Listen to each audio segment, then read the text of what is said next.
Alright, Sweetie Sue's, I'm back with another thrift haul. This is one trip to my local South Medford Goodwill and a trip to the bins again. And I did pretty good. So I'm going to start out with a couple items that are non-clothing, and then I'll jump into the clothing items. And I've got two items at the end that you want to wait for. So the first item is this little 1983 Care Bear, and he's the Champ Care Bear. I did notice the date. There's a date on his leg. That's how I was able to date him. I don't know if you can see it. Sorry, it's like right there. But I looked him up, and he's actually worth some money. For some reason, he is a rare Care Bear. I don't know enough to know why, but he sells for about a price point of $40 online. If you have the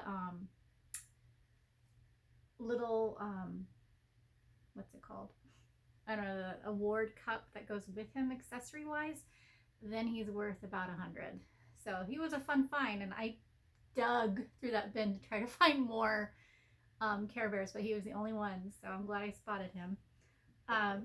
Next up, this was kind of a random find, but I spotted this box. It was giant chest of crayons, and just from my knowledge of thrifting in the past, or like a little bit of reseller knowledge, vintage made in the US crayons actually sell for a good amount of money. They're collector's items. There's like certain colors that they stopped making after a certain point. You know, they stopped making them in the US. So I spotted this, and sure enough, on the back, it was dated 1997. And it came with all three of the original boxes of crayons. And really only a couple of them appear to be used, and I think I'm only missing two crayons total. So here's the first box, and it's a box of 24. And so this is the one that I think is missing maybe two crayons. And then I got, with that, two boxes of these 48 boxes. So I have two of these. And again, I mean, they're all here. They're all barely used. Maybe like 5 out of these have been used. The only thing that the box set is missing is the sharpener.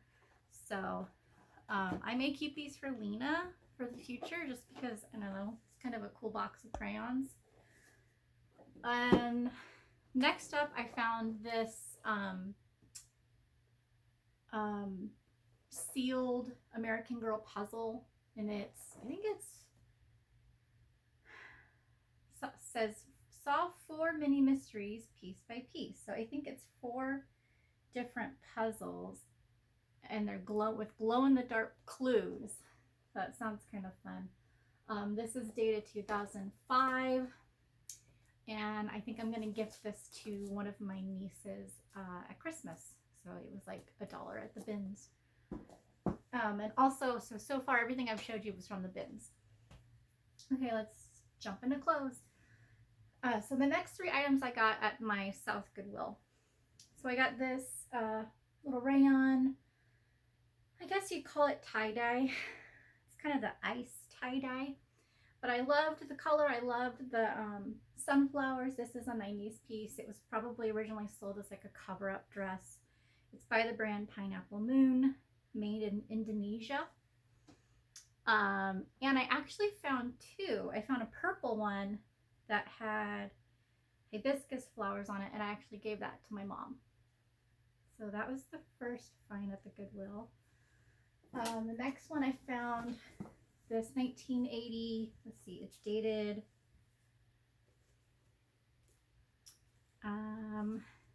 dated 1980.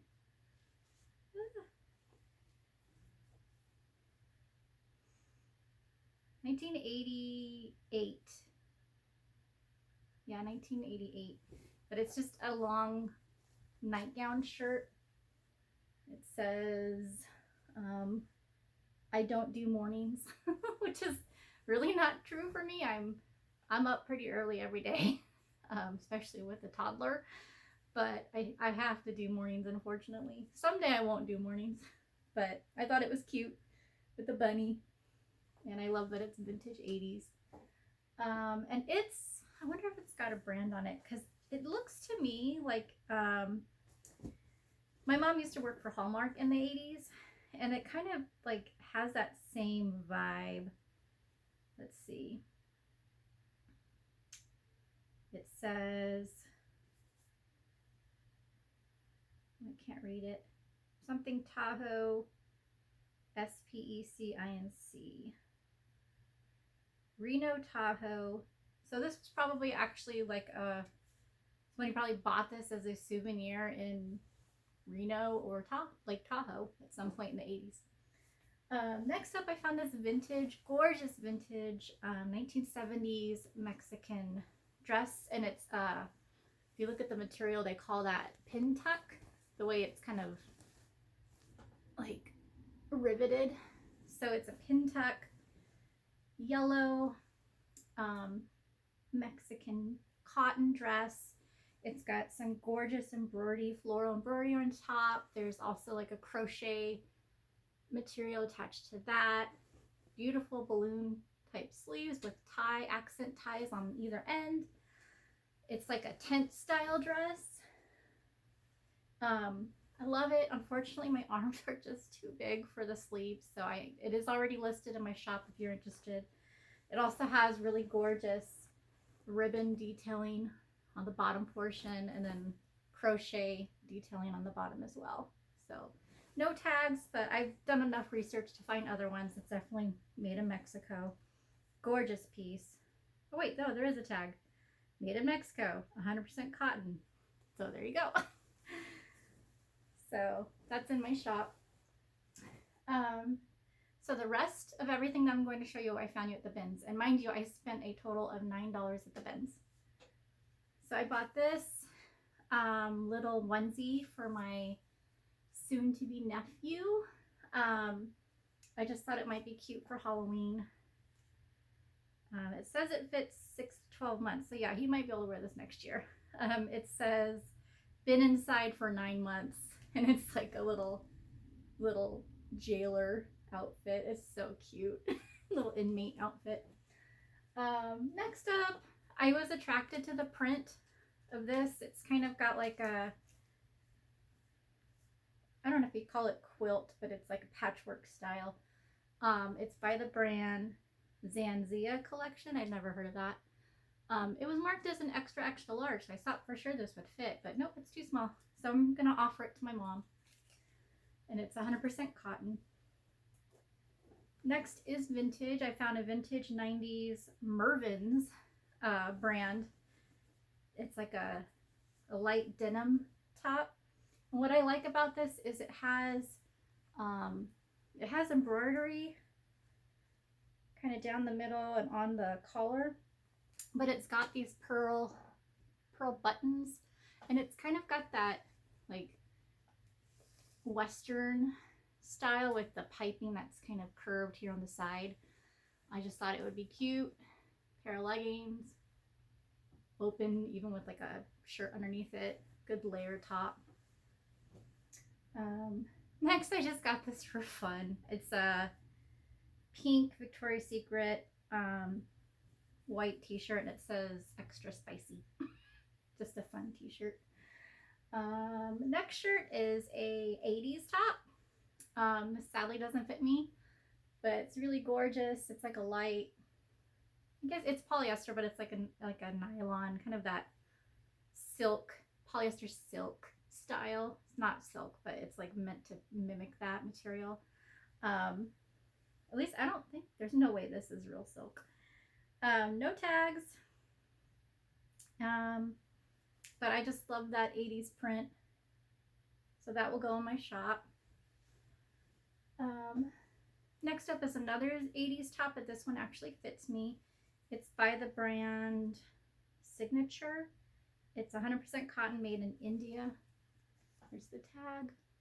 And it's another one of those really delicate cotton, like thin, delicate cotton tops. It's got scalloped edges on the sleeves and lots of embroidery. styling on it, that like middle sun kind of, I don't know what you'd call that. It's like, it's netting. I wouldn't necessarily call it lace, but I have a couple tops like these that my mom used to wear in the 80s. So it was fun to find another one, and just a really pretty pink, and it fits. So that's for me. Next up is somewhat similar, but it was this I believe this is from the 60s. It's homemade. There's actually writing on it. DOV 13. I can't tell what the rest of it says, but I'm pretty sure this is a homemade piece. It's a really nice thin cotton pajama dress, and there's the really cute embroidery with lace trim details on it. It fits me, but it's kind of like a tight fit on my hips. So I might hold on to it for a year just to see if I lose some weight. If not, I'm actually thinking I might crop it, because I love having light short sleeve shirts like this. So that's a possible DIY. Okay, so that's it for the clothes. The next item I was totally stoked to find. It was the last thing I spotted on my way out. And so from afar, I spotted this quilt bag, and my first thought was, oh, it's a Vera Bradley purse. And I actually have quite a collection of those. I've been finding them at the thrift store pretty easily, and for less, usually less than $7. And I'm at kind of a peak where I'm like, okay, I'm ready to like pass them up unless it's like a really good print. And I really liked this blue and white design. So, you know, of course, picked it up and investigated, opened up. I noticed right away that it had a metal zipper, and that sets apart Vera Bradley. I think Vera Bradleys are usually plastic zippers. But so open inside, and it's actually a I don't know how to pronounce it. Solido handmade La Provence de Pierre Duo. I can't say it right, but it's a pretty high-end brand, and it was made popular by the late great Princess Diana.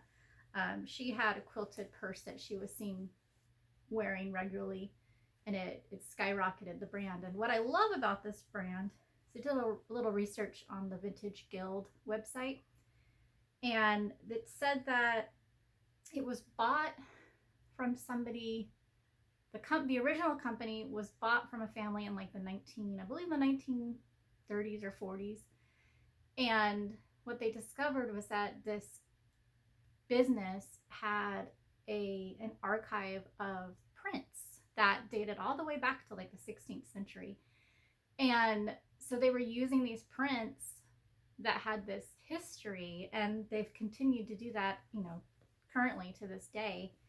And I think this purse is either from the 70s or the 80s based on the label. It's in great condition. I have no idea how this made it to the bins, and why nobody else spotted it, but I've actually had the same print that Princess Diana wore like in my bucket wish list for several years. It's like a dark blue with a red rose print with it, and they're usually $700 or more, and I can't bring myself to spend that kind of money. So I was really excited to be able to grab one, and I love the blue and white on this one. It's so pretty. And I'll probably just give it a little wash, delicate cycle, and probably in a proper delicate bag, and try to reshape it.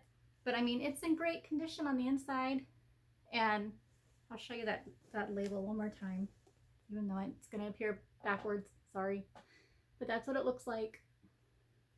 So really, really excited about this find. And purses from this brand that are vintage usually retail between, I'd say, about $50 to $100. Okay, so the last item was, again, another find that I really didn't know anything about. I just thought it looked unique. I thought it could possibly be vintage. And growing up, we had a light similar to this in our front entryway of our house. And when we moved, or when my parents sold the house, I'd asked my mom what happened to that front lamp, and she said, "Oh, well, the new owner said they would like to keep it in the house." And so it was always kind of sad that that went with the sale of the house. But so I spotted this, and it's not quite the same, but it falls into the same category, the glass or the chunk plastic lamps that were popular in like the 50s and the 60s. And from what I've learned, here it is. This is a Peter Marsh lamp. Storybook, I believe is what they call it, because it's kind of got that storybook design. The rock candy chunk is what they call the colored glass. I think that this, I can't tell if this is glass or plastic. It's really heavy, but that could just be because of the metal structure. And it's marked made in England. And so with that in mind, I think that this is a true Peter Marsh piece. The funny thing, this was probably sold at or attempted to be sold at a garage sale. There's still a dollar sticker on it. I paid less than that for this. And I still need to clean it up. My plan is to obviously strip this disgusting yellow tape off it and possibly rewire it with a black cord. And I probably won't hang it. I'll probably find a spot for it to sit like a lamp on a table. But it's just so cool. I'm so happy with this find. So that's it. That's what I had to share with you guys. I hope you're having a great day, and I'll be back when I have more to share. Bye.